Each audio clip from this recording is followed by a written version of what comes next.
Los últimos 60 años de historia de la lucha sindical en España no se pueden explicar sin comisiones obreras. La desaparición en la posguerra de las organizaciones sindicales históricas como consecuencia de la sistemática y cruel represión de que fueron objeto por el régimen militar surgido del golpe de Estado contra la República, propició a mediados de los 50 el nacimiento de un nuevo movimiento obrero. Comisiones de trabajadores constituidas al margen de la estructura legal para dar cauce a los conflictos y demandas surgidas en los centros de trabajo. Fue el principio de las comisiones obreras. Fue a mediados de los años 60, tras las huelgas del 62, cuando las comisiones obreras se consolidaron en las principales ciudades del país y se coordinaron por todo el Estado.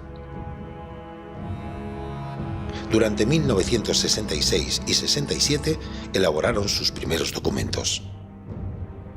El régimen respondió a la expansión de comisiones con la represión.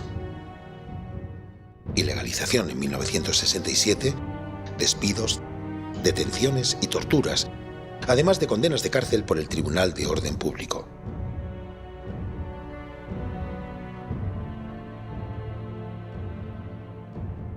El proceso 1001 contra 10 dirigentes de comisiones obreras fue un hito destacado de esta espiral represiva. Queremos detenernos en este proceso porque fue decisivo para precipitar el devenir de la democracia en España. Su juicio tuvo lugar el mismo día que un atentado terrorista acabó con la vida del vicepresidente del gobierno, Carrero Blanco. 10 de sus dirigentes, Miguel Ángel Zamora, Pedro Santiesteban, Francisco Acosta, Eduardo Saborido, Nicolás Sartorius, Marcelino Camacho, Juan Muñiz Zapico, Luis Fernández Costilla, Fernando Soto y Francisco García Salve fueron condenados en el juicio a 162 años de cárcel. La movilización social, y en particular la movilización obrera, animada esencialmente por comisiones, vino a ser determinante para impedir que, a la muerte de Franco, la dictadura se perpetuase. En los años 1976 y 1977, Comisiones se transforma.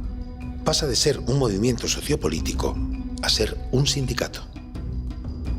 El 24 de enero de 1977, 5 de sus abogados laboralistas son asesinados a manos de pistoleros fascistas vinculados a las cloacas de la dictadura. 3 meses después, llegaría, por fin, la legalización. En junio de 1978, Comisiones Obreras celebró su primer congreso y Marcelino Camacho fue elegido secretario general. Aquel mismo año tuvieron lugar las primeras elecciones sindicales. En octubre de 1977, tras la victoria electoral de la UCD, las fuerzas parlamentarias firman los pactos de la Moncloa que apoyó Comisiones Obreras. Se inició entonces un proceso de concertación social con acuerdos que unas veces suscribimos y otras no. A partir de 1985, la ruptura del diálogo social dio paso a grandes conflictos como las huelgas generales de 1985, 88, 92 y 94 contra la política económica y laboral del gobierno socialista. En este contexto, Antonio Gutiérrez fue elegido secretario general en el cuarto Congreso del Sindicato en 1987 y en 1990, Comisiones ingresó en la Confederación Europea de Sindicatos. A lo largo de los gobiernos de Aznar y Zapatero y hasta 2010 se han sucedido los acuerdos sociales y la movilización. En este periodo, José María Fidalgo fue elegido secretario general en el 7º Congreso en el año 2000. Y en 2006, Comisiones Obreras participó en el Congreso de Fundación de la Confederación Sindical Internacional.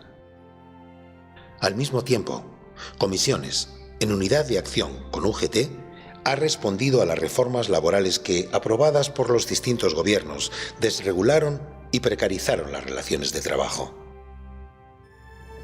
Es el caso de las huelgas generales del 20 de junio de 2002, 29 de septiembre de 2010 y 29 de marzo y 14 de noviembre de 2012. En 2008, en el 9º Congreso Confederal, Ignacio Fernández Toso fue elegido secretario general. Y en el año 2011, en el 12º Congreso de la CES, que representa a más de 60 millones de afiliadas y afiliados en toda Europa, fue elegido su presidente. La huella de un símbolo que perdura. Comisiones Obreras.